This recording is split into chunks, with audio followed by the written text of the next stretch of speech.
반갑습니다. 논술 잘하고 싶으시죠? 네, 그러시려면 먼저 여러분이 생각하는 논술과 대입 논술 시험은 완전히 다르다. 이 지점부터 확실하게 이해하시기 바랍니다. 논술과 무엇이 다르다고요? 대입, 논술, 고사, 시험은 완전히 다른 얘기라는 거죠. 네. 일반적으로 논술 그러면 이런 생각을 하죠. 자신의 생각을 쓰는 거. 이게 논술이라고 생각합니다. 그렇죠? 근거를 들어서 자신의 생각을 쓰는데 쓰는 목적은 설득. 이런 거죠. 그런데 대입 논술 시험은 그런 목표 내지 목적을 갖고 치르는 시험이 아닙니다. 그냥 학생들을 선발하는 선발고사예요. 그러다 보니까 명확한 아주 객관적인 공정한 채점 기준표가 존재하고요. 당연하겠죠. 시험이니까 채점 기준이 있어야 평가를 하고 선발할 수 있지 않겠습니까? 그러면서 나타나는 것이 다양한 유형의 논술 시험 문제가 있다는 겁니다. 자, 여기에서 가장 이제 대표적인 것이 뭡니까? 제시문을 요약하는 문제가 나오죠. 다음에 가의 관점에서 나와 나를 비교한다거나, 또는 제시문 가와 나를 비교한다거나, 또는 제시문 가나다를 비교한다거나, 이런 문제가 나옵니다. 또는 설명하시오, 이것도 나오죠. 예, 가의 관점에서 나를 설명해라. 예, 또는 나의 관점에서 가를 한번 설명해봐라. 이런 문제가 나오는 겁니다. 다음에 분석이라는 것도 나오죠. 분석이 뭡니까?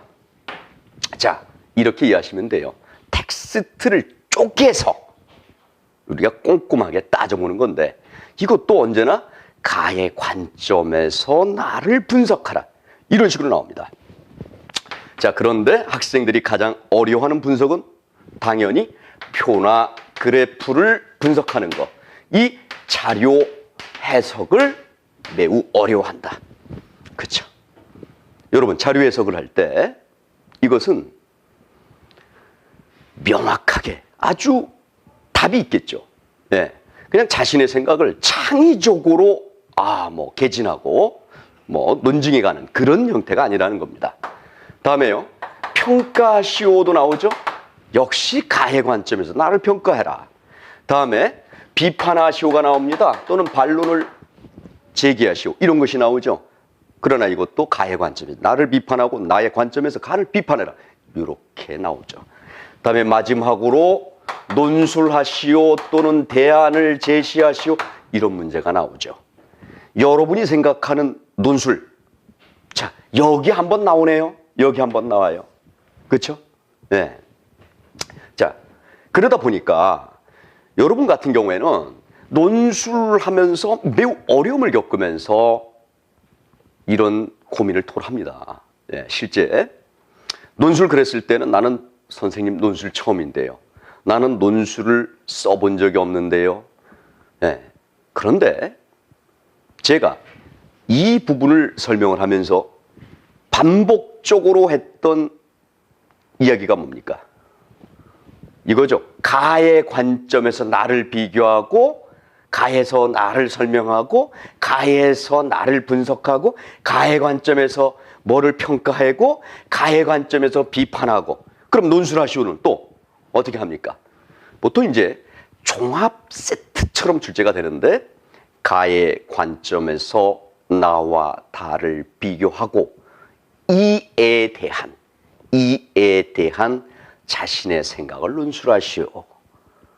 요게 이제 고려대 학교의 이제 문제 유형인데, 자, 여기에서 먼저 가의 관점에서 나와 다를 비교를 하고 이에 대한, 그렇죠, 비교까지 잘했습니다.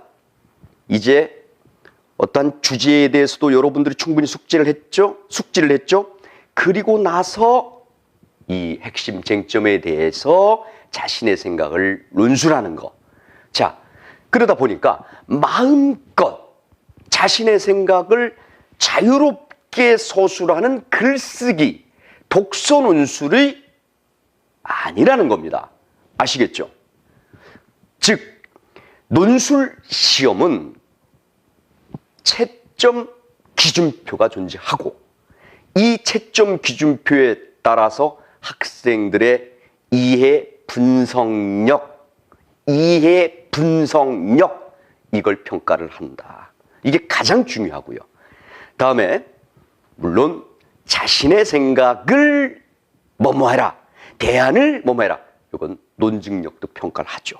논리적으로 증명이 간다. 자신의 주장이 옳다, 정당하다. 물론 평가하지만 실제 학생들은 이해, 분석력 이 부분이 가장 중요하다. 다음에 창의성과 관련해서도 하나 알려드리겠습니다. 창의성. 그럼 여러분들은 언제나 참신성, 독창성만 생각하는데 실제로는 어떻습니까? 창의성이라고 그럴 때는 채점 기준표상에는 다면성, 독창성, 심층성 이렇게 평가합니다. 다면성, 다양한 관점에서 다각적으로 접근하고 있느냐 이런 거죠. 다음에 심층성, 깊이 있는 논인데 실제로는 어떤 구조까지도 따지고 있느냐 이런 얘기입니다. 다음에 독창성 이 부분은 주장의 참신성도 있겠지만은 근거의 참신성도 있습니다. 그래서 여러분들은 논술 그러면 언제나 독창적인 나의 생각을 쓴다. 그것이 아니라 여러분들이 치르는 시험은 채점 기준표가 있는 대입 논술 시험이니까 이렇게 대략 7가지 유형의 어떠한 문제가 출제가 된다. 이걸 이해하시고요. 참고로 우리 인문계에서도 영어 제시문이 나오는 대학들도 있고요. 또 수리 논술을 출제하는 대학도 있다는 거. 이것도 꼭 숙지하시기 바랍니다.